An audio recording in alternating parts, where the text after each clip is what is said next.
अस्सलामुअलैकुम एवरीवन, कैसे हैं आप सब। अच्छा, आज हम पढ़ने जा रहे हैं active and passive voice. Active and passive voice क्या होते हैं, थोड़े से ट्रिकी हैं, लेकिन अगर समझ में आ गए तो बहुत आसान लगेंगे, वरना समझ तो आ ही जाएंगे इंशाल्लाह। अच्छा, एक्टिव वॉइस वो होते हैं जितने भी अभी तक आपने टेंसेस पढ़े हैं, जो प्रेजेंट डेफिनेट टेंस पढ़ा या जो पास्ट कंटिन्यूस टेंस पढ़ा या फ्यूचर डेफिनेट टेंस पढ़ा, जितने भी टेंसेस अभी तक आपने पढ़े हैं वो सब एक्टिव वॉइस के सेंटेंसेस हैं। यानी जिसमें सब्जेक्ट पहले होता है, ठीक है, और सब्जेक्ट के बाद सेंटेंस की ज़रूरत के मुताबिक उसमें हेल्पिंग वर्ब होता है। फिर उसमें सेंटेंस के मुताबिक हम वर्ब की फॉर्म लगाते हैं, जो भी, चाहे फर्स्ट फॉर्म आ रही हो या सेकंड फॉर्म आ रही हो, थर्ड फॉर्म आ रही हो, और उसके बाद ऑब्जेक्ट होता है। ठीक है, यानी कि एक्टिव वॉइस के सेंटेंसेस वो सेंटेंसेस होते हैं जिसमें सब्जेक्ट पहले होता है। यानी कि सब्जेक्ट कौन होता है, जो काम कर रहा होता है। For example, I teach English, मैं इंग्लिश पढ़ाती हूँ। ठीक है, आई टीच इंग्लिश। अगर मैं यूँ कहूँ कि English is taught by me, English is taught by me, यानी कि इंग्लिश मेरे ज़रिए पढ़ाई जाती है। अब देखें, आई टीच इंग्लिश, इसमें सब्जेक्ट सबसे पहले आ रहा है, आई। ठीक है, आई वो होता है, यानी कि सब्जेक्ट वो होता है जो काम कर रहा होता है, इसमें आई पहले आ रहा है। लेकिन अगर जो दूसरा सेंटेंस मैं कह रही हूँ वो क्या है, English is taught by me, यानी इसी सेंटेंस को मैंने दूसरे तरीके से बोला है, जिसमें ऑब्जेक्ट पहले आ गया, उसके बाद इज़ आ गया, और उसके बाद हमने वर्ब की थर्ड फॉर्म यूज़ की है, टीच की थर्ड फॉर्म यूज़ की है, जो कि है टॉट, TAUGHT, और उसके बाद बाय आ गया, और फिर आई का जो ऑब्जेक्ट है वो क्या है, मी आ गया। तो ये जो सेंटेंस मैंने बाद में बोला, इंग्लिश इज टॉट बाय मी, ये है पैसिव वॉइस का सेंटेंस। सो पैसिव वॉइस का सेंटेंस वो सेंटेंस होता है जिसमें ऑब्जेक्ट पहले आता है, फिर हेल्पिंग वर्ब आता है, उसके बाद हमेशा थर्ड फॉर्म आती है। पैसिव वॉइस के हर सेंटेंस में हमेशा थर्ड फॉर्म आती है, चाहे वो प्रेजेंट इंडेफिनिट टेंस होगा तो उसमें भी थर्ड फॉर्म आएगी, चाहे वो पास्ट कंटिन्यूअस टेंस हो, चाहे इंडेफिनिट हो, चाहे फ्यूचर का कोई टेंस हो, हमेशा पैसिव वॉइस में थर्ड फॉर्म आती है। डिफरेंस हमेशा क्रिएट होता है इसमें हेल्पिंग वर्ब के यूज से। ठीक है, जैसे अभी जो मैंने आपको सेंटेंस बताया, आई टीच इंग्लिश, ये प्रेजेंट इंडेफिनिट टेंस है। ठीक है, तो जब इसका पैसिव वॉइस बनेगा तो हम सबसे पहले ऑब्जेक्ट लगाएंगे, ऑब्जेक्ट के बाद इज, MR, इन तीनों में से जो भी हमारा जिस भी हेल्पिंग वर्ब की ज़रूरत होगी हम वो लगा देंगे। ठीक है, जैसे मैंने इज़ लगाया था इंग्लिश को देखते हुए, इंग्लिश इज़, यानी कि ऑब्जेक्ट आया, ऑब्जेक्ट के बाद हेल्पिंग वर्ब आ गया, हेल्पिंग वर्ब के बाद हम लगाएंगे वर्ब की थर्ड फॉर्म, वर्ब की थर्ड फॉर्म के बाद हम लगाएंगे बाय, BY बाय, और उसके बाद जो हमारा एक्चुअल सेंटेंस में, यानी कि एक्टिव के सेंटेंस में जो सब्जेक्ट है उसका ऑब्जेक्ट लिखेंगे।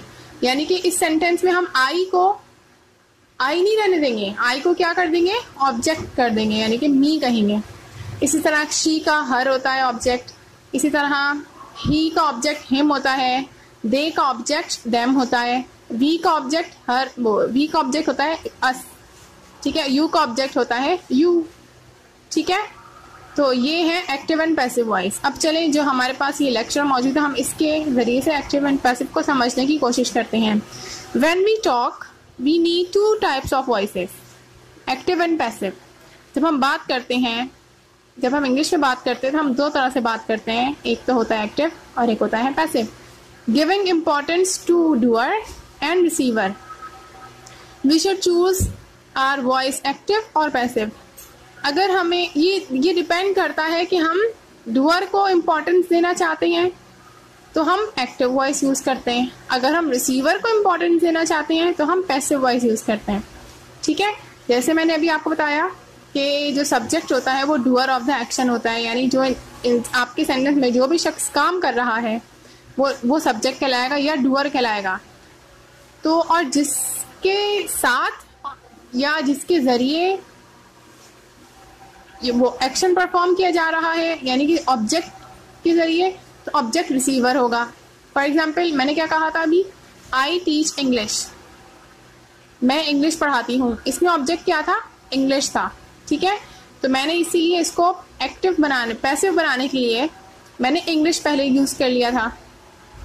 इसी तरह ये हम पर डिपेंड करता है कि हम जब इंग्लिश में बात कर रहे होते हैं तो हम अगर डूअर को रिप्रेजेंट करना चाहते हैं तो हम एक्टिव वॉइस का सेंटेंस में बोलते हैं या लिखते हैं, और अगर हम रिसीवर को यानी कि ऑब्जेक्ट को इम्पोर्टेंस देना चाह रहे होते हैं तो हम पैसिव वॉइस का सेंटेंस यूज़ करते हैं। इसी तरह we are giving some active and passive voice okay, read and understand them. अब हम आपके सामने कुछ एक्टिव वॉइस के सेंटेंसेस और कुछ पैसिव वॉइस के सेंटेंसेस पेश कर रहे हैं, उनको सुनिए और समझने की कोशिश कीजिए। अब सबसे पहले एक सेंटेंस है हेल्प हिम, ठीक है, यानी कि उसकी मदद करो। यानी कि फॉर एग्जाम्पल मेरे सामने मेरी कोई दोस्त बैठी है और मैं उससे कह रही हूँ कि उसकी मदद करो। अब किसकी बात हो रही है, वो यहाँ सामने मौजूद नहीं है, ठीक है, वो थर्ड पर्सन है। मैं अपनी दोस्त से कह रही हूँ। अब मेरी दोस्त, चूंकि मैंने यहाँ पर उसका नाम नहीं लिया, ठीक है, यानी कि मैंने जो ये सेंटेंस बोला है ये ऑर्डर हो सकता है या ये सजेशन हो सकती है, ठीक है, या ये रिक्वेस्ट हो सकती है। ये यकीनन आपको पता होगा कि जब भी हम किसी को ऑर्डर देते हैं या हम रिक्वेस्ट करते हैं या हम सजेशन देते हैं तो हमेशा वो सेंटेंस वो वर्ब से शुरू होता है। जैसे कि ये वाला सेंटेंस है हेल्प हिम, जैसे टीचर क्लास में कहती है ना कीप क्वाइट, यानी खामोश हो जाइए, ठीक है। अक्सर हम घर वाले हमें कभी तंग कर रहे होते हैं, किसी स्पेशल मीटिंग में हम जाके बैठ जाएं, कोई घर वाले आपस में कोई मीटिंग कर रहे हैं तो हम वो कहते हैं गो फ्रॉम हियर, यानी कि यहाँ से चले जाइए। तो गो क्या है, वर्ब। तो हमेशा कोई ऑर्डर का सेंटेंस होता है या रिक्वेस्ट का होता है या सजेशन का होता है, हमेशा हम उसमें सबसे पहले हेल्प वो वर्ब लगाते हैं। अब जैसे ये सेंटेंस है हेल्प हिम, इसमें वर्ब पहले आ गया, ये एक्टिव वॉइस का है। इसी का अगर मैं पैसिव वॉइस देखूं तो वो क्या है, let him be helped bye you, ठीक है, let him be helped bye you, यानी कि ऑर्डर या रिक्वेस्ट या सजेशन वाले सेंटेंस का पैसिव जब बनेगा तो उसको हम क्या करेंगे, सबसे पहले लेट लिखेंगे, फिर उसको ऑब्जेक्ट लिखेंगे, फिर आ जाएगा बी, फिर आ जाएगी वर्ब की थर्ड फॉर्म। ऊपर देखिए फर्स्ट फॉर्म थी, यहाँ पर थर्ड फॉर्म आई, क्योंकि मैंने भी आपको बताया था कि पैसिव वॉइस में हमेशा थर्ड फॉर्म यूज होती है। और उसके बाद आ जाएगा बाय और फिर आ जाएगा यू। अब आप यहाँ कंफ्यूज होंगे कि यहाँ पर तो लिखा हुआ ही नहीं है कि यू हेल्प हिम। यहाँ तो हम एक ऑर्डर दे रहे हैं या सजेशन दे रहे हैं कि उसकी मदद करो, लेकिन मैंने भी आपको कहा कि अगर मैं अपनी दोस्त से बोल रही हूँ, वो मेरे सामने बैठी है, तो मैं बार बार तो यू नहीं कहूँगी ना उसको कि तुम ये करो तुम वो करो, हम डायरेक्ट बात करते हैं। और ये बात आप अपने घर में भी कभी अब नज़र दौड़ाइएगा या ध्यान दीजिएगा, तो आप भी जब आपस में सामने बैठे हुए किसी से बात कर रहे होते हैं तो बार बार यू या उसका नाम नहीं पुकारते, हम डायरेक्ट वर्ब से बात करते हैं, ठीक है।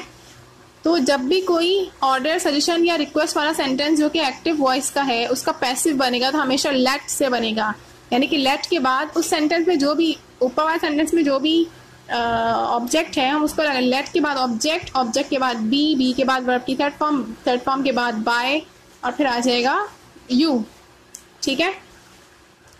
अच्छा, अब आते हैं एक्टिव वॉइस के सेंटेंस नंबर 2 पर, जो कि है शी सिंग्स अ पोएम। सबसे पहले आपके दिमाग में ये बात आ जानी चाहिए कि सेंटेंस कौन सा है, यानी कि वर्ब किस, यानी कि सब्जेक्ट के बाद वर्ब की फर्स्ट फॉर्म आ रही है, तो ये इसका मतलब ये प्रेजेंट इंडेफिनिट टेंस है।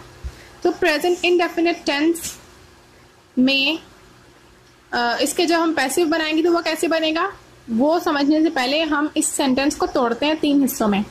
शी सिंग्स अ पोएम, वो नज़म पढ़ती है या वो नगमा पढ़ती है, ठीक है। शी मतलब सब्जेक्ट, सिंग्स वर्ब है और आ पोएम क्या है, ऑब्जेक्ट। अब इसी तरह जब इसका पैसिव बनेगा तो आ पोएम चूंकि ऑब्जेक्ट है वो हम सबसे पहले लिख लेंगे। और जब भी प्रेजेंट इंडेफिनिट का टेंस का पैसिव वॉइस बनता है तो उसमें इज़मार आता है, यानी कि सब्जेक्ट को ऑब्जेक्ट को देखकर हम इज लगाएंगे या एम लगाएंगे या आर लगाएंगे। अब आ पोएम है, एक पोएम है तो एक के लिए हम इज यूज करेंगे। उसी के बाद जो हमारा एक्टिव सेंटेंस में वर्ब है उसकी थर्ड फॉर्म यूज हो जाएगी संग, और हमेशा थर्ड फॉर्म के बाद बाय आता है। पैसिव वॉइस में जब भी आप थर्ड फॉर्म यूज करेंगे उसके बाद बाय आएगा। और शी का जो ऑब्जेक्ट है वो क्या है, हर, जो कि मैंने आपको इस लेक्चर के बिल्कुल स्टार्ट में बताया था कि शी का ऑब्जेक्ट क्या है, हर। ठीक है, तो क्या हो जाएगा sentence, a poem is sung by हर। अब सेंटेंस नंबर 3 है हमारे पास एक्टिव वॉइस का, आई डिलीवर्ड द मैसेज, यानी मैंने मैसेज डिलीवर कर दिया था, यानी कि कन्वे कर दिया था, यानी कि पहुंचा दिया था, मैंने मैसेज पहुंचा दिया था। अब डिलीवर्ड में ईडी लगा हुआ है, इसका मतलब ये सेकंड फॉर्म ऑफ वर्ब है। इसका मतलब ये कौन सा टेंस हो गया, पास्ट इंडेफिनिट टेंस हो गया। ठीक है, तो पास्ट इंडेफिनिट टेंस में, पास्ट इंडेफिनिट टेंस का पैसिव वॉइस बनाने के लिए हम जो उसका हेल्पिंग वर्ब यूज करेंगे वो होगा वॉज एंड वर। इस तरह प्रेजेंट इंडेफिनिट के टेंस में हमने इज एम आर यूज किया, तो हम पास्ट इंडेफिनिट के टेंस के पैसिव वॉइस में कौन से हेल्पिंग वर्ब यूज करेंगे, वॉज एंड वर। अब सेंटेंस को दोबारा हम 3 हिस्सों में तोड़ते हैं, फिर इसका पैसिव समझेंगे कैसे बना। आई सब्जेक्ट हो गया, डिलीवर्ड वर्ब हो गया, और द मैसेज ऑब्जेक्ट हो गया। अब यकीनन आपको थोड़ा थोड़ा समझ में आना शुरू हो गया होगा कि पैसिव वॉइस में हमेशा ऑब्जेक्ट पहले लिखते हैं। तो द मैसेज क्या था हमारा, ऑब्जेक्ट, तो हमने अब सबसे पहले लिख दिया, और फिर उसके बाद मैंने आपको बताया कि हेल्पिंग वर्ब वॉज या वर यूज होगा। और क्योंकि एक मैसेज की बात हो रही है इसलिए हम वॉज लिखेंगे, और उसके बाद यहाँ पर जो सेकंड फॉर्म थी डिलीवर्ड, ठीक है, लेकिन यहाँ पर डिलीवर्ड थर्ड फॉर्म भी होती है, तो हम यहाँ पर क्या लिख दिया, delivered, the message was delivered bye. हमेशा वर्ब की थर्ड फॉर्म के बाद पैसिव वॉइस में बाय आएगा, बाय के बाद सब्जेक्ट आएगा। अब आई का सब्जेक्ट आई नहीं है, मी हो जाएगा। ठीक है, तो सेंटेंस क्या हो जाएगा पैसिव वॉइस का, the message was delivered by me. अच्छा, अब sentence number 4 in active voice sentence is have you finished this job, क्या आपने ये जॉब खत्म कर दी है। ठीक है, तो अब ये सेंटेंस जो है हैव यू फिनिश्ड, हैव आ रहा है, वर्ब की थर्ड फॉर्म आ रही है, इसका मतलब ये प्रेजेंट इंडेफिनिट नहीं है बल्कि प्रेजेंट परफेक्ट टेंस है। तो प्रेजेंट परफेक्ट टेंस का पैसिव वॉइस कैसे बनेगा, उससे पहले हम इस सेंटेंस को 3 हिस्सों में तोड़ लेते हैं दोबारा।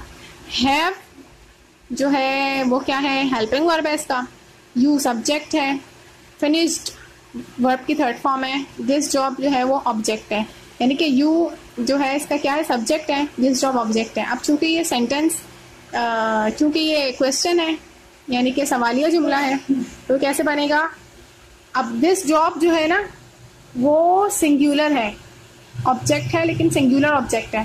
तो अब हैव एंड हैज में हम सिंगुलर के साथ हैज यूज करते हैं, तो हम सबसे पहले क्या लिखेंगे, हैज, क्योंकि ये सवालिया जुमला है।